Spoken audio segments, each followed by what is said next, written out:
Hello and welcome to another episode of Who Knew in the Moment, the podcast. I'm your host, Phil Friedrich, and today I'm honored to have Tim Harrison with me. Tim is the CEO and founder of Harrison Financial.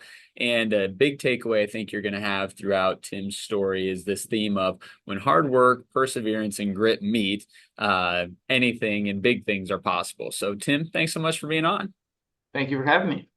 You bet. So, to start your story, when you're adolescent young man, you decide that, hey, I'm going to get a newspaper route. So talk a little bit about growing up and having a newspaper route and maybe some of the early lessons you learned from having the route. Yeah, that takes me back. So my older brother Sean had a couple routes basically. So I saw him going off and thought, well, that looks cool. You couldn't get a route, I believe, until you were like 10 or 12, some age that I was under. And so I took over one of my brother's routes at 8 years old. And my dad would help on Sundays because they were big papers. He'd help stuff them in the morning at 5 a.m. and wake us up. By the way, a funny story on this. He would wake us up every weekend with the same call, and it'd be anyway like a bugle deal. I don't know, Yeah. war call. Anyway, every single weekend he'd wake us up early morning to this call. Well, anyway, so somehow I wanted to be part of this thing, and ended up having three routes from 8 years old to 16 years old. And for me, at least, it created a great work ethic, created some early money and learning how to manage that. And some years into it, my dad got me mentioned that perhaps I could start putting 25 bucks a month into a mutual fund, and that it led to a lot of great things, a lot of great things. Well, so a question I'll ask you there, just, hearing that part of the story, and obviously we'll get to where you're at today, but, you had that lesson taught to you at a young age. Now, I know you personally, so I know you've got a couple kiddos, what were things that, knowing that that was so impactful for you in your life, that you've kind of imparted to your kiddos to try and teach them either that lesson or maybe even a lesson above and beyond that, in their young age? Great question. Yeah, right now I got a 19 and a 17-year-old, and they have a good work ethic, and part of that just started around the house. I mean, things Yeah. like my son, as an example. I mean, he's owned the trash since he was, I don't know what age, young age. He just knows. One, he learned you do it, or do it right or don't do it at all. That's one thing he learned. Yeah. Two, like, I don't want to bother you about this. This is just something you own. So every Mm. Wednesday night, trash is you. So that's just an example, but I'm just Yeah. saying. So I've basically given them different jobs through the years as they grew up, and then now certainly both of them have jobs. And my son works at Hy-Vee and works hard at that throughout the school year. And then in the summer, he actually worked with us this last summer building investment models for my chief investment officer. Daughter similarly has had multiple jobs. She worked with us last summer in marketing, but she's always working hard. And I think the biggest thing is just making sure they know what it means to own something, to have the responsibility of what it takes to work at a young age, and then what you do with that. I mean, Yeah. I'd say one is better than the other. I have one, I'll just say, child who really likes to spend, and I have Yeah. one child that really loves to save and invest. We'll leave it at that. But I Deal. taught them the same, and each has Yes. taken their own experiences and applied it. So, I love it. Now, I know you mentioned, hey, until about 16, I was doing the paper route, and then you decided to go to the University of Nebraska Omaha. And while you're there, you say, hey, it's great to learn out of a book, but it may also add value to get real life experience. So talk a little bit about, pursuing an internship as an 18-year-old and kind of how that came to be with your dad's guidance. yeah, I'll even go and say, so between 16 having that paper out and then when I could drive, I've Yep. worked a bunch of different jobs. I would work at like Office Depot. I worked at Kmart. I worked at a number of places, but every summer I would go work for a good friend of mine. Had a dad who owned a construction company, mainly on blocks, bricks, and mixing mud. So masonry business, basically. Yeah. And each summer I would work in that industry, and I basically worked for three different firms, just depending upon their needs every year. But that was really a great lesson in hard work, real hard work. I mean, Yeah. most of the time, in fact, especially one of the summers, worked with a company that built, Kmart's and large construction projects. Usually by noon, you get a new person come in and they were gone. Um, so anyway, I would just say that taught me that, I do not want to be 60 years old carrying blocks and bricks and mixing mud. And I had some people tell that to me, and a few funny stories we probably don't have time for on high levels of scaffolding of things that people said to me and whatever. So anyway, so I just said, I need to do something else. I went to my dad, 18 years old, first semester of college, going to UNO. And I just said, I'd like to come work with you. And I didn't know exactly what he did. I knew he went to work in a suit and tie every day. I knew he had been at a lot of our games and events and seemed like a good gig compared to what I was doing. And he said, Tim, I don't really have a place for you. It's me and an assistant. But if I were you and I did this all over again, I would go to Northwestern Mutual. He said they have an internship program, I believe, nationally, or at least they did at one time. He knew somebody who had met that had an internship over there and knew some of their advisors and just thought they were a class act group of people. So he said, give them a call. I called them. They said, you need to be a junior or senior. I said, I'm a freshman, but I kind of worked my way into an interview. And 3 interviews later, the managing partner or the head person at the time, Chuck Scanlon, gave me a shot and said, we haven't done this before, but we're going to give you a shot at 18. And then I found out I had to be 19 to actually get fully licensed and get all my stuff. So I ended up working for another advisor for about a 6-month period until I kind of got fully up to speed and was able to start licensing and at least getting that process started. I love it. Now, something that you've done well throughout your career is really use your age to your advantage. And I think for many people, they look at it like, oh, that disqualifies me just because I'm, not this or I'm not at this phase of life yet. But I think you've always been able to see the positive in that and articulate that. So talk a little bit about that, one in your personal experience, but two, someone that's listening right now that goes, man, I'd like to be in this position in my career, but maybe I'm disqualifying myself just because of my age.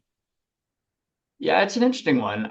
You're right. What I would say is I have a bit of a pattern if I look back on it, and maybe didn't even know it until I've had questions like this where I start to think back. There's a lot of times where I was too young to do this or too young to do that, but I didn't really listen to that, or I felt like, well, that is an advantage that if I can get started earlier and kind of get that, I'll call it compound interest going, that exponential curve can start earlier.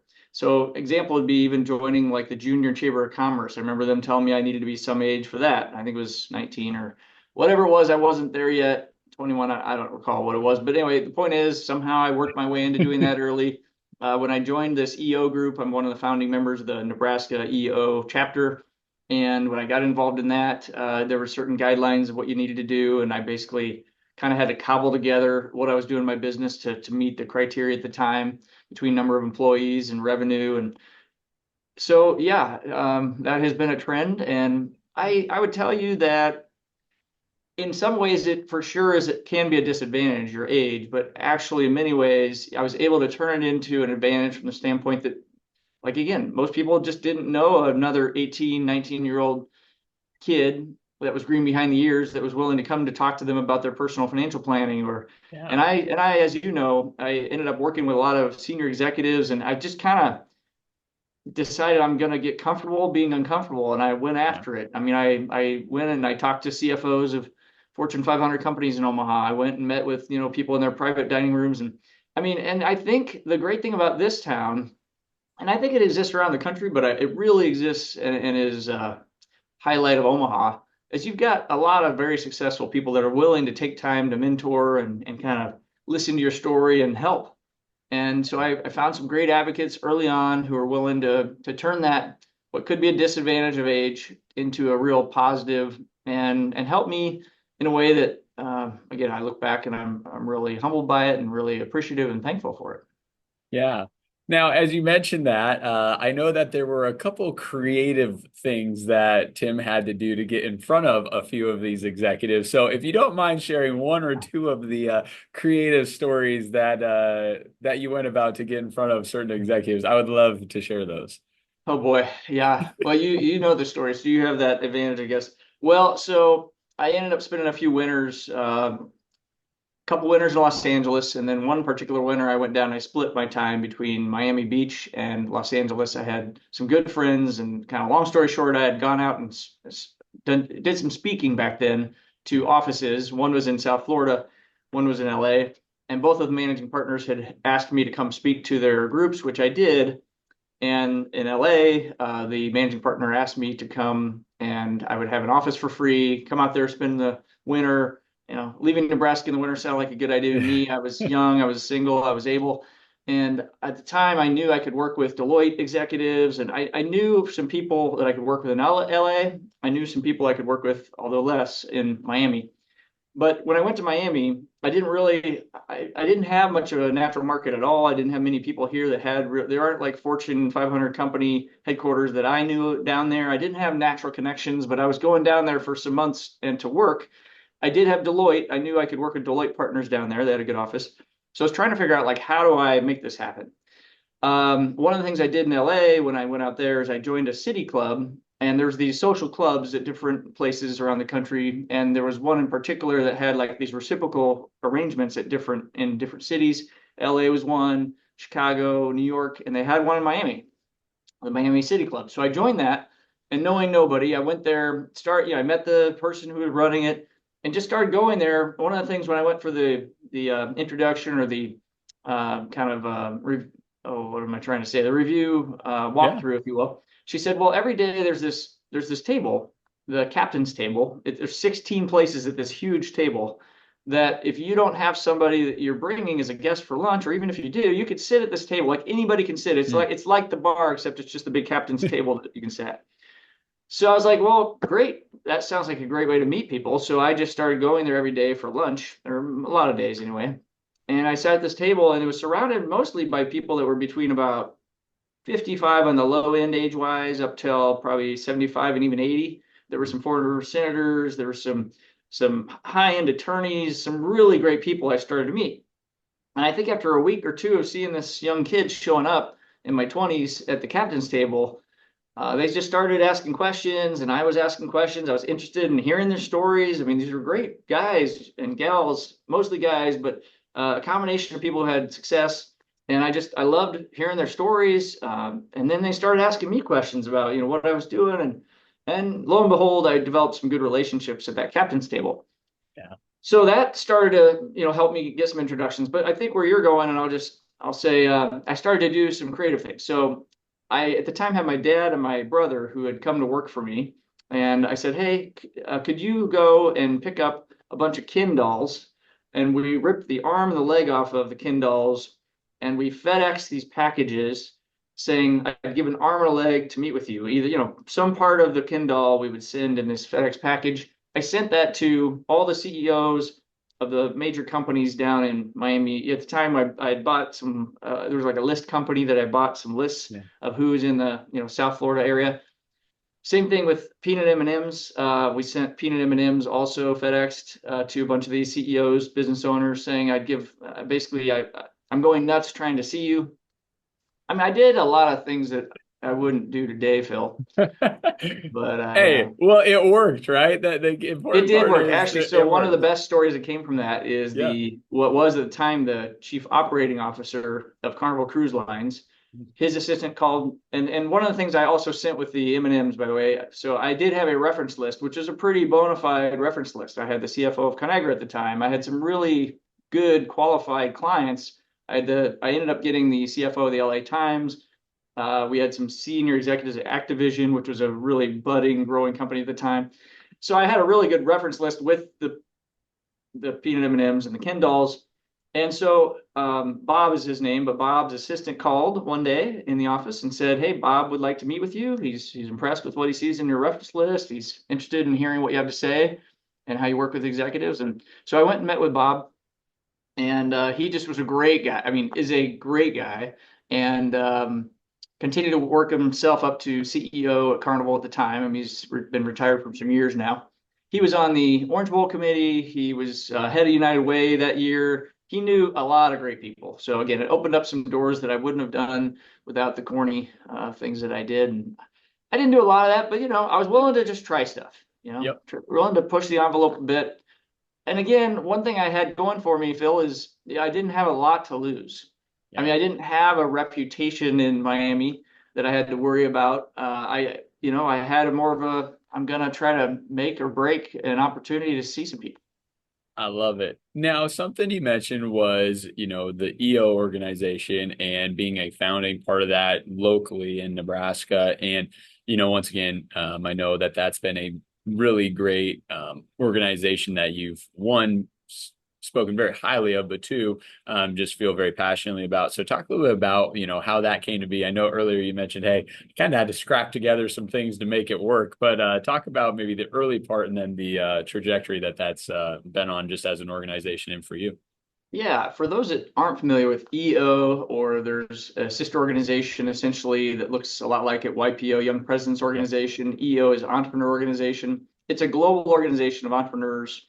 And the base of this, the foundational element, is that you have a forum group of 8 to 10 people that are other business owners, in EO's case, that you sit down with once a month and you have a forum meeting for usually a half a day to really talk about the best and worst 5% of your life Hmm. and or your business. I mean, that's the Yeah. only things you're supposed to really talk about, are the things that are on the margin, on the tail ends of life, that you really can't talk to most people about. And there's a whole protocol around confidentiality taken very seriously. There's very much a protocol around what they call Gestalt protocol, which is how you share your feedback to people. These are owners. You can't give advice. You can't say, hey, you should do this, you should do this, because business owners don't want to be told what to do. Really, nobody does, but especially business owners. Yeah. And the Gestalt protocol is that you're supposed to just share experiences about what you've seen in a similar circumstance. Or if you don't have experiences, you can share of your own. Maybe you have other experiences you can share of someone you know, but you can't just speak to speak. You have to only share experiences with the group.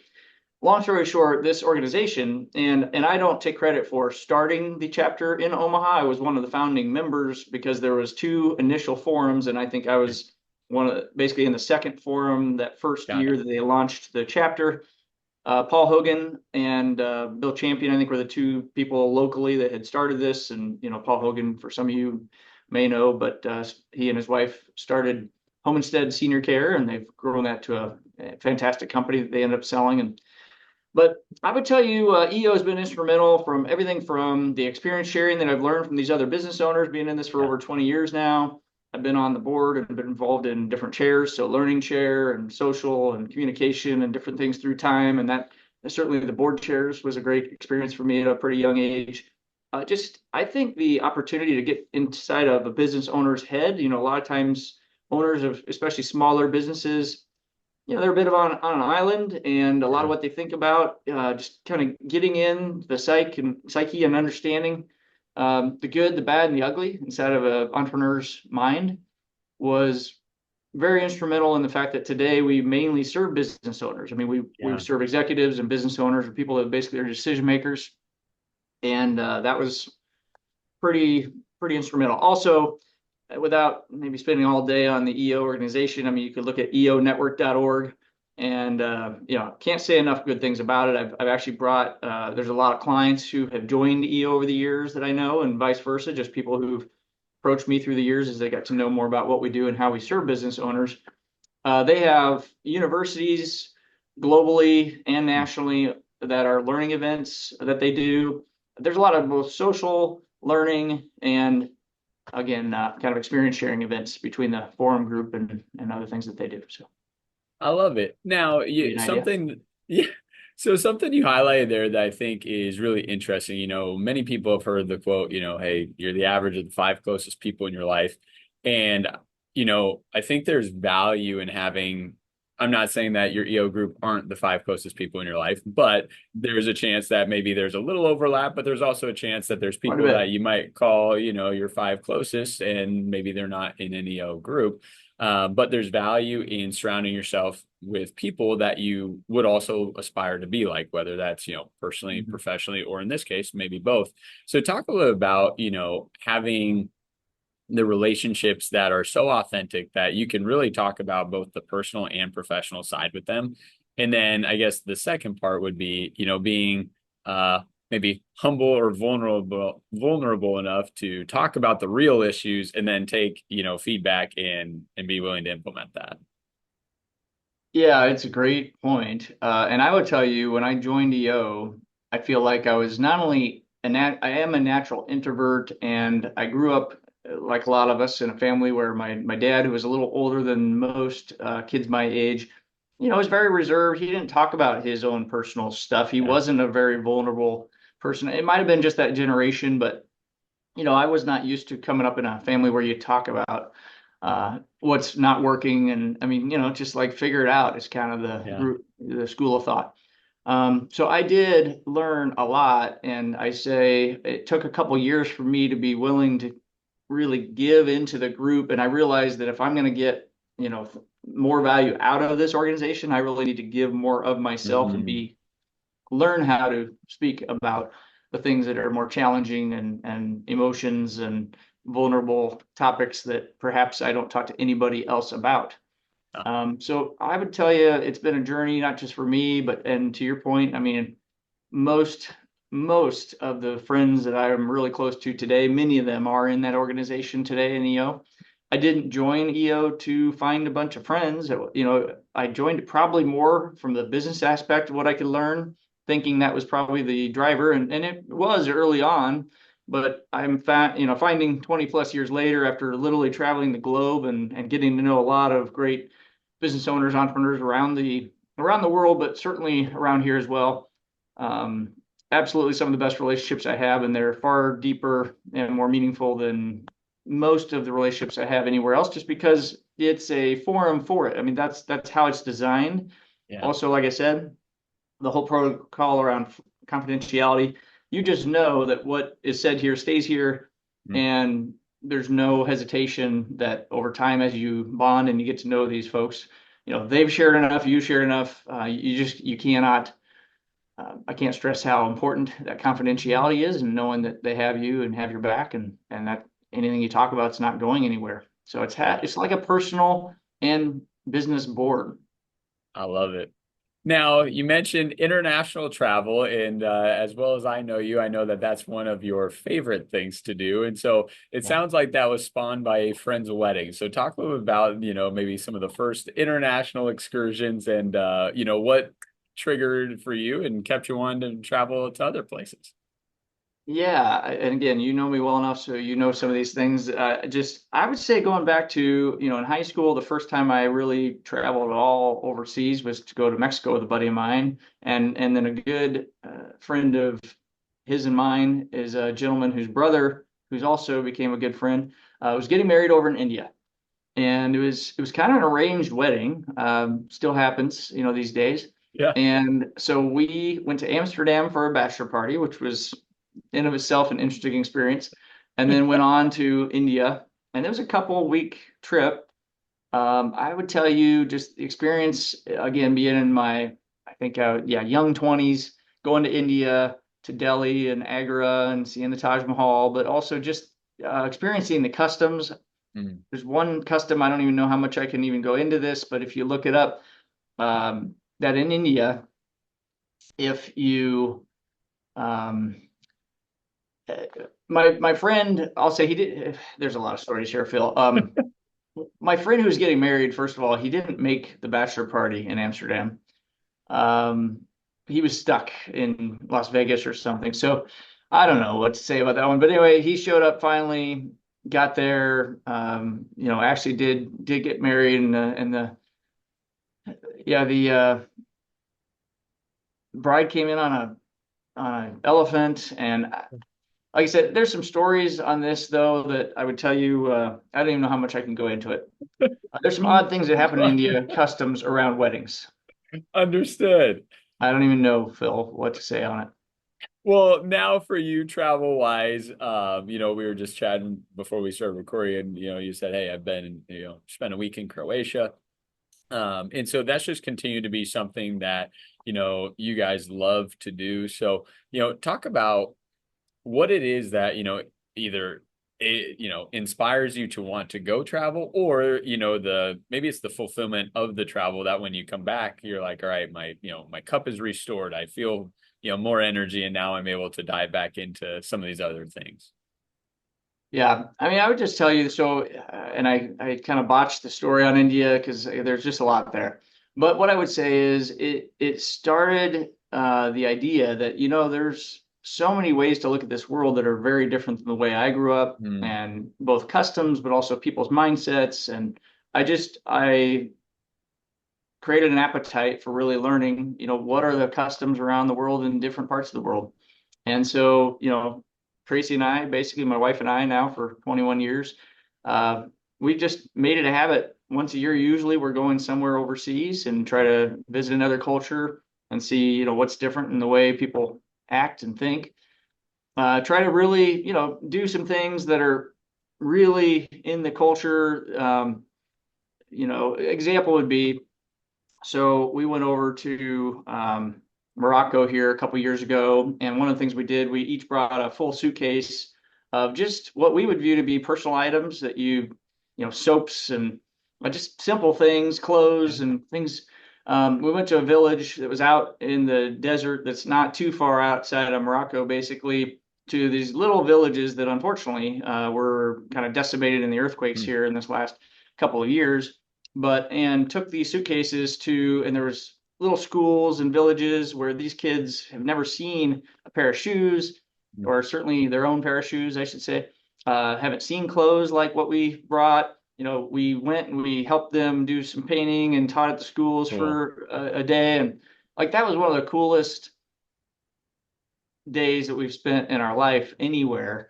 And these kids were so happy. It was just, and we were like movie stars because they hadn't seen people, of our color and our language and, things like that. But there's every trip, whether it's Hong Kong or New Zealand, or I could again go through kind of a list of just places, but every trip has its own nuggets of things that you learn and take from that. So, and I feel like that's something you can bring into just different perspective into your day, personally, professionally, and otherwise.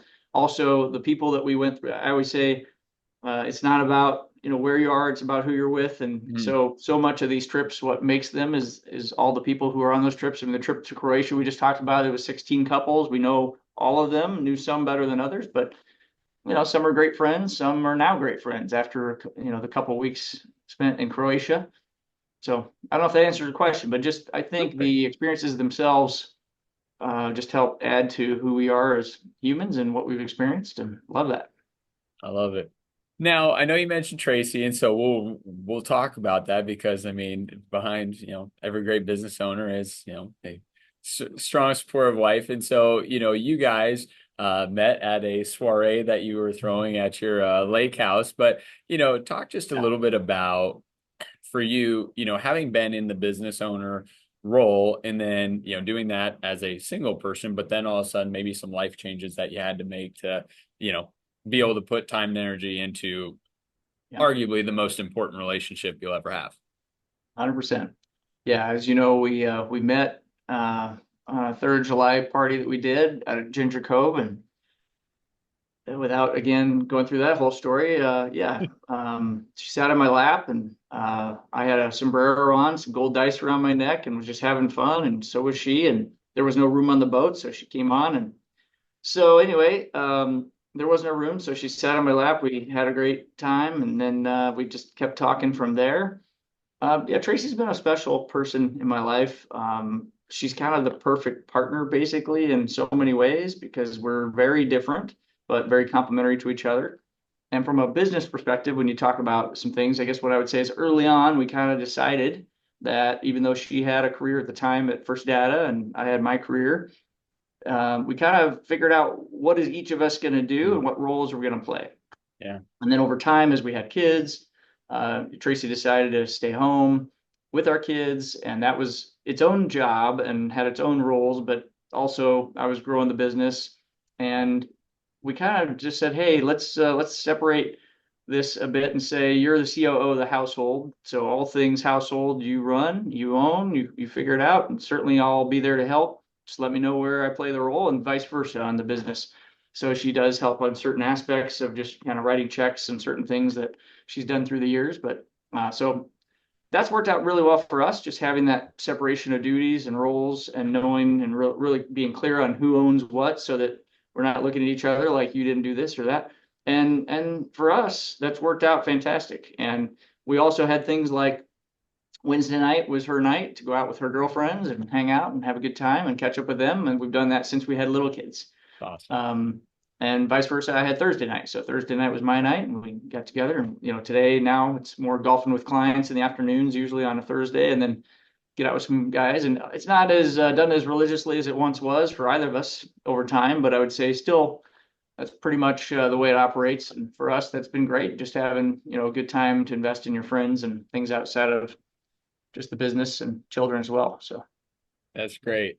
Now, for the two of you, once again, you were out at the lake house in Ginger Cove and eventually decided, hey, I don't need to be on the lake house full time, but I would like to be able to be in, you know, Omaha and be, closer to the city. So talk a little yeah. about buying that house out at Champions. And I know you said, hey, it felt like a stretch at the time, but it's worked out.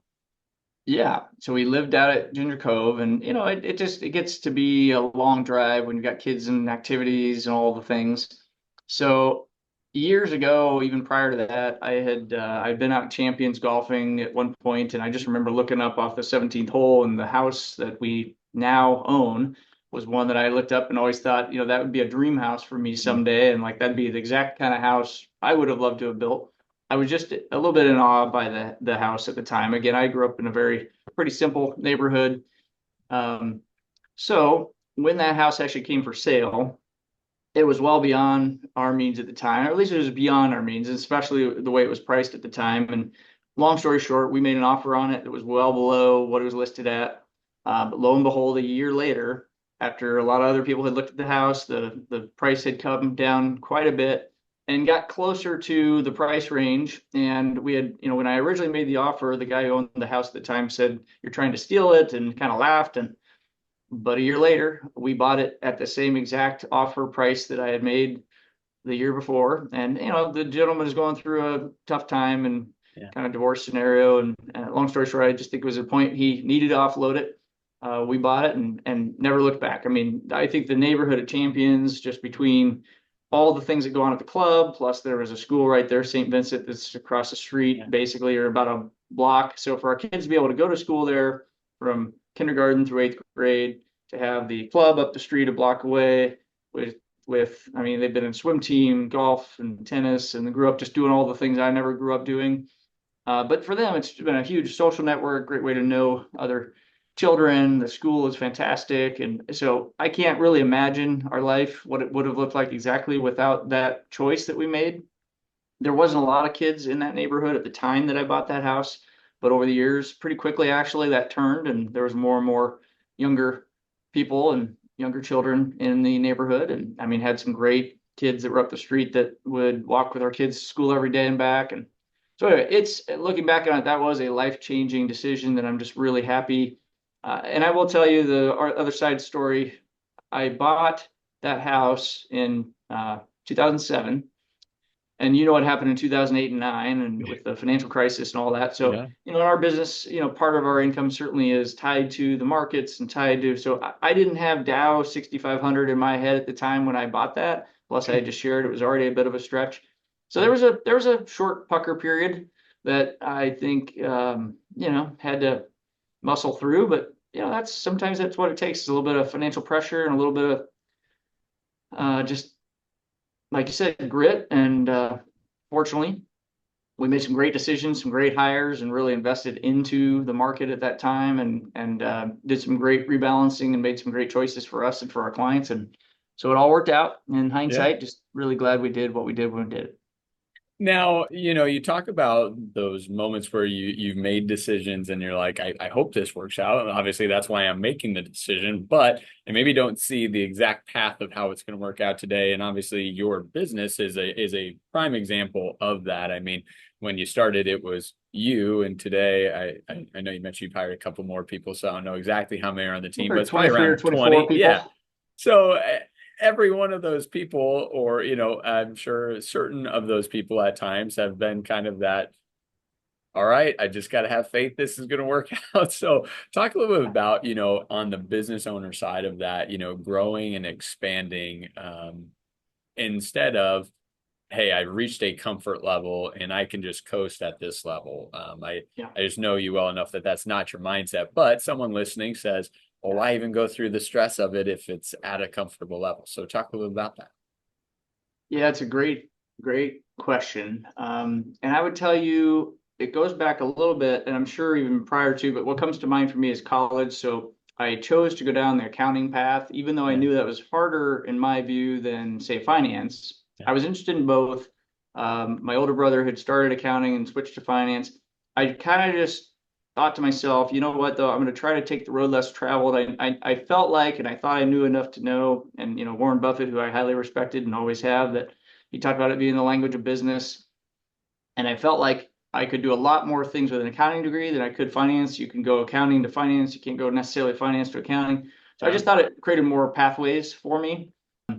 I realized that when I was doing all the studies for accounting and all that, it was easier, really longer term in that to take the high road, the hard road, and kind of do the work and just really dig into it. Than being more average and kind of what I had done in high school, where I probably coached a little too much. In the long term, I think it's easier to go that hard route. In the short term, it's harder. And Yeah. I started learning that in the accounting side. And yes, sorry, I was kind of just trying to think of how I was going to evolve that into, but, and then I've done that throughout. So it ties to me to the people we've hired. So I made some tough hires early on. I mean, when we bought the house, but even before that, when I hired my dad, it was a big hire. I mean, I literally was going to pay him annually when he retired from where he was at 62 to come work with me. I was going to pay him most of what I'd earned the year before, but I felt like if I do that and if he's able to come in and do what I thought he was able to do to help run the operation while I'm out seeing clients, that would elevate, what I was able to earn as a business owner. So there's been this just cycle through the years, and it's easier today, the larger the revenue, the business, to make those big hires than it once was, percentage wise of your total kind of profitability, if Yeah. you will. But I think after you see time and time again that investing in great people shows a great return, it just might take 18 months to up to a few years, and not all of them worked out. But on average, the best hires and the best decisions I've made have always been great people. And I think that just started back with the accounting, just kind of deciding, hey, I'm going to go the harder route early. And in the long run, that's going to pay off. That I've seen that pattern now work enough times that you get used to that, you get comfortable, more comfortable in that, still doing it, so still making bigger hires than what we've made in the past in terms of the types of people, the quality, the professionalism, and to go where we need to go. Also, just trying to anticipate that ahead of time. So usually I'm usually hiring people ahead of. I mean, I think there's people who might look at our business and say, well, you don't need that many people for the Yeah. business you have today, and they're right. But I think anticipating the need for the next several years, what's coming and where we want to go as opposed to where we are today. So it's a long answer, a long-winded way of answering what you said, but I love it. That's perfect. Now, something else that you've done to push yourself and grow is a workout challenge that you have for yourself with running and staying physically fit. So, talk a little bit about maybe where that came from, and then also what it is that you do to stay fit. yeah. I mean, I started working out a long time ago in high school, and literally, if you ask me today what your routine is, I hate to admit, but it's literally exactly what it was in high school. So it's, back and biceps and chest and triceps on different days, and then, legs and shoulders. So it's literally exactly what I learned. Yeah. And then I started adding in a running routine. I wasn't really a runner for a long time. And this I'll tie a little bit to something I learned from a mentor early on in this business was the integrity bank account.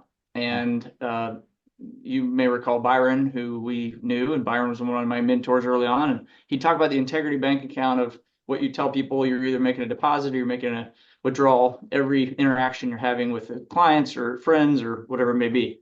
And the thing that I started to think about also over the years was same thing happens within ourselves. I mean, I think the most important person that you have an agreement with is yourself and the things you tell yourself you're going to do. And listen, we all do it. We say we're going to do this and we may not do this. But running was the thing that stands out, and working out to me, that kind of set the foundation for this in my life. Because, if I say I'm going to work out, whatever, 3 days a week, and then I'm going to run once a week or whatever that is, that, a Yeah. contract with myself that I make, I'm pretty religious about making sure I hold those commitments to myself and have been for all the years. And so it's become such a habit. But running was one of those things where I started doing the 5Ks in Milwaukee every year, Phil. Yeah. And I was like, you know what? I'm just going to do that every Saturday. And pretty much every Saturday, if it's not Saturday, like I actually run this morning because I knew I've got a golf event on Saturday. So like I get it in somewhere and I'm just going to make sure that happens no matter what. And that's keeping my contract to myself. And if I Yeah. can't keep the contract with myself, how am I going to keep the contracts, if you will, or the promises that we're making to other people? I So love it. that's, and I think the working out, at least was for me, the foundational aspects of that for my life. It's the thing that it's tough for all of us. Like, I don't like working out either, honestly. Most of the time, it's not something I look forward to, but I definitely look forward to the results and I look forward to the aftermath. Now, when you first started it, was that something that you said, hey, I'm going to do this every week, or were you like, I'll just periodically do it? And eventually you decided, hey, this would be a good deposit in my account with myself if I was doing it weekly to just hold myself accountable to it. I think it developed over time. I think I started out just saying, hey, I need to do something better than once a year. I just Yeah. remember the first early times I did those 5Ks because I was never a long distance guy. Yeah. I was a good mile runner guy, but when I first did it, I mean, I'll admit the first few years I threw up because I would run myself and I never really ran long distance. I just wasn't used Yeah. to it. My body wasn't used to it. I would push myself beyond what I should have. Yep. Eventually, after a couple of those, I was like, okay, I should have started applying what we just talked about earlier, like do it the hard way and figure this out because that's not the way that's not the winning formula. So I was like, well, let me start doing a mile, and then it was a mile and a half, and then it was two. I just started building that up. I mean, I've done as much as doing a half marathon at one point. That's about as much as I want to ever do in terms of long distance, but just kind of building up that regimen. And again, so much of that is, it's all in your mind. And I Yeah. mean, well, 95% of it over time is your mind, assuming that your body can follow along. So Well, it just built, it evolved. and I know you're a big reader, and so you've probably read the book Atomic Habits by Yeah. James Clear. But I think when someone listening hears this, they might say, "Well, gosh, Phil, I can't start running a 5K every week tomorrow." And the most important thing is creating something that can become the habit, right? And if maybe right now you're feeling like your integrity bank is low and you don't trust yourself, get a partner, right? Get a friend, someone that you can have be accountability for you. And then over time, you will build that bank up where you can trust yourself to be the one that, hey, I just said I'm going to do it, so I know I'm going to do it. Yeah, and as you know, I would just say starting somewhere and just one step at a time, right? So it's 20 push-ups one day, and if you're not on a workout routine, and again, workout's just one easy way to put this Yeah. into habit, I guess. But starting somewhere and then building up from there. I see too often people, we know all of the friends and people that they say, "Hey, it's the New Year's resolution," or "I'm going to start doing this five Oh, days a week or every day," or it's just really hard to follow through when you put huge goals out there as opposed to just building it one step at a time. So you're right. The deposits you're making every day, you can do bigger and bigger things and your mind just adjusts then to what now is normal. So there are some things that we do today that might look extraordinary, and the reality is it started with very ordinary and just building on the ordinary to where until it looks extraordinary. I love it. Now, the last thing, Tim, and then I know you got things to get done today. But something that I love about you, what you're building, what your team is that a lot of it flows through you. And so one of the things that you believe in is consistently getting better and educating yourself and knowledge. And so between reading books, getting designations, that's been a staple for you. But then because it's a staple for you, it flows into what your team does. And so I guess as a leader, someone listening right now is saying, gosh, I feel like I can relate to Tim, but I can't get my team to buy into this, right? Or maybe they can't get their team to buy into it. And they're saying, my first step is to start being, accountable to myself and doing that to be an example. So talk a little bit about how you have, kind of built and grown yourself now flows through to the team and, really is raising all ships in the tide. Yeah, good question. I think it does start with you and your own habits. I mean, basically, I can't ask anybody to do anything that I can't demonstrate that I either did really well or am willing to do today. So I think that integrity bank account with yourself is the most important contract. And if you don't have that, then you can't really build on that. So once you've built that for yourself, then I think that shows up to your people. And so in my case, I mean, using the example perhaps of, one of our core values here is Kaizen, continuous Yeah. improvement. And so, as you know, I've done, I don't know, 12 different designations or postgraduate degrees after my accounting degree, passed the CPA exam, CFP, all the credentials. Yeah. And that's just an example. I mean, at some point that might hit a point of diminishing returns, but that also shows up to my kids, it shows up to my wife, it shows up to our team members, and so they're much more willing when we're doing quarterly book club. We have a new book every quarter that we're reading as a team, and we're talking every week during the books about what we each took from that and just sharing experiences from that. That's just one of many things that we're doing that I think as a team show that, again, starts with me. I'm usually participating and usually throwing out ideas and things that I'm taking from each of those things. And then it cascades through the team. So I don't know if that answers your question, but I would Yeah. say leading by example for sure is important. And I can't imagine any other way of doing it. I love it. Well, Tim, I want to say thanks so much for you hopping on and sharing your story. And I'm excited to continue to watch the journey. And who knows, probably 3 years from now, we'll do this again. And the team will be from 23 to 33. And we'll be talking about different trips and different things you've been doing. Hey, I admire what you're doing. And this sounds like you're at podcast 300 or something like that. So it's cool that you've invested your time and people and hearing stories. That's awesome. So thank you for having me.